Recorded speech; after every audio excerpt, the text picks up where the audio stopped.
Hey guys, All in Crypto here, and welcome back, ladies and gentlemen, for the third video of today. We're going to be diving back into Terra Luna, talking a little bit about the situation and everything that has unfolded. What I really want to do, and the reason for me making this video, was we put a video out earlier updating everybody on the UST and Luna situation. Really because it was affecting the cryptocurrency market and actually playing a huge role in the sell-off that we're currently experiencing. Those of you that follow the channel will know that we've been short Luna for a while, and we were short it technically, not fundamentally. So, i.e., we were short a technical trading pattern to the downside, which I still have on here. You know, we were short from your sort of $82 range, $83 range, all the way down to sub $40, and we got out. I did not expect this, and I take absolutely no joy in what's happened today, which was really a continuation of yesterday for Luna and its ecosystem, because ultimately I think this is bad for the image of the cryptocurrency space across the board. It doesn't fill me, you know, we often get tarnished with the same brush, and I think that's very much going to be the case. And I think this is going to be negative in the fact that it's going to bring a lot of regulators in. So what we're going to do is we're going to talk about it, really give an update on our earlier video. We're going to go over Daquan's response here, because I don't think that people holding UST and Luna are going to find this a very satisfying response, a fulfilling response by any stretch of the imagination, because the consensus is, and we'll read it, is essentially that, look, this problem isn't going to get solved for a while. There's no miraculous repegging of UST back to $1 going to happen, and it's going to take a while, and there's, you know, a kind of modus operandi moving forwards here. So we're going to get into that. Also, maybe speculate. Lots of rumors going around right now about BlackRock and Citadel essentially orchestrating this attack on the Terra Luna ecosystem.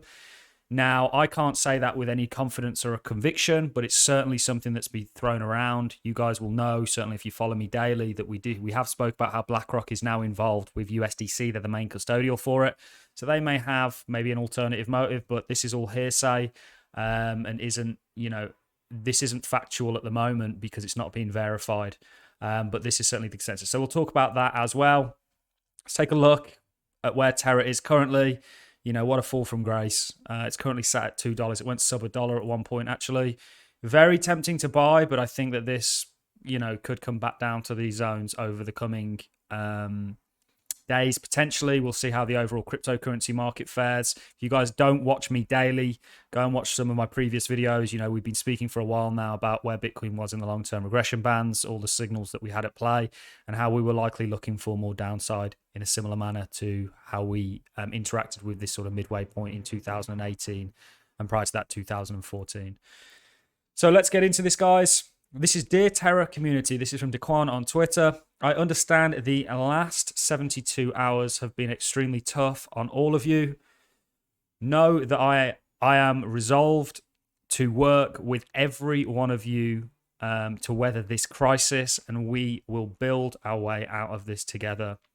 First, if you don't understand how Terrapeg stablecoin mechanism works, here is a good overview. It's talking about how it's cryptographically backed. That's the whole idea of an algorithmic stablecoin. So Terra typically originally started out being backed by just Luna.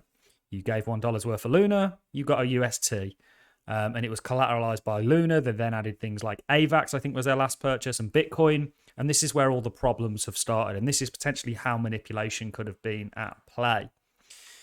A review of the current situation. UST is currently trading at 50 cents. I think he's being generous there.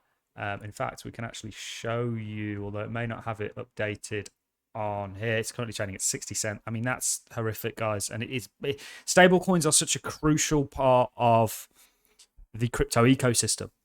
They're a large part of it. I use them every day, typically in the form of UST in regards to trading. But it damages the name of all of them and really puts all of their credibilities into question. And there's always been this ongoing thing with Tether, for example, not being backed legitimately. There is information that suggests actually that's not the case. So the price stability mechanism is absorbing UST supply over 10% of total supply, but the cost of absorbing so much stablecoin at the same time has stretched out the on-chain swap spread to 40%. And Luna price has diminished dramatically, absorbing the ARBs. Before anything else, the only path forward will be to absorb the the stablecoin supply that wants to exit before UST can start to repeg. Here, there is no way around this. We propose several remedial measures to aim the peg mechanism to absorb supply. So it's now talking about ways that it's going to resolve it. So far what you've got is that this is not going to happen overnight, and they have to wait for people to stop exiting UST, which may go on for a while. And the question that you really have to ask yourself is it worth now holding UST given that its credibility has already fallen so far from grace? I think Terra, actually, before all this stablecoin stuff, Terra was an ecosystem that I was looking at. You know, the stablecoin really has propelled Terra to where it is, and it's the biggest story for their ecosystem. It's been a success in many ways, but now has become an apparent failure. You know, it's not a great situation, but I'll keep reading before I get distracted and move on to something else. But the takeaways are, you know, do you hold UST now and wait for it to repeg? That's a potential play. Or do you get out with what you've got? That's another play. And I'm not here to suggest either one. You guys have to come up with your own consensus, but hopefully, you know, this video is shedding some light on the whole situation. First, we endorse the community proposal 1164 to increase base pool from 50 million to 100 million SDR. Decrease pool recovery block from 36 to 18. This will increase minting capacity from essentially nearly 4x it. This should allow the system to absorb UST more quickly. More ideas will be discussed in the community forums and if you guys are involved in Terra, I'm not involved, and a lot of my community isn't because we don't really talk about Terra. We like a lot of layer 1 smart contracts, but Terra's not been something that we've pushed. With the current on-chain spread, peg pressure, and UST burn rate, the supply overhang of UST, i.e. bad debt, should continue to decrease until parity is reached and spreads begin healing. Naturally, this is a high cost to the Luna and UST holders, but we will continue to explore various options to bring in more agnosia capital to the ecosystem and reduce supply overhang on UST. As we begin to rebuild UST, we will adjust its mechanism to be collateralized. So, huge mistake they've learned from. But the problem is that it's more the trustability. People have got wrecked off of this. You know, I'm not making this video to talk about how we shorted it or anything like that. What this video is about is hopefully giving some clarity to the individuals who are still stuck holding Luna and UST. I mean, this is a fall from grace. History, ladies and gentlemen, has gone down over the past 2 days. And people go, oh, well, you clearly weren't around in 2018. I've seen coins go to 0 and vanish off the face of the earth. This was bad and is going to actually be part of crypto's history moving forward. That's the gravity of this situation. It is a bad, bad situation from multiple angles. The Terra ecosystem is one of the most vibrant in the crypto industry, with hundreds of passionate teams building category-defining applications within. As long as these builders, TFL, among them, continue to build, we will come out of this together.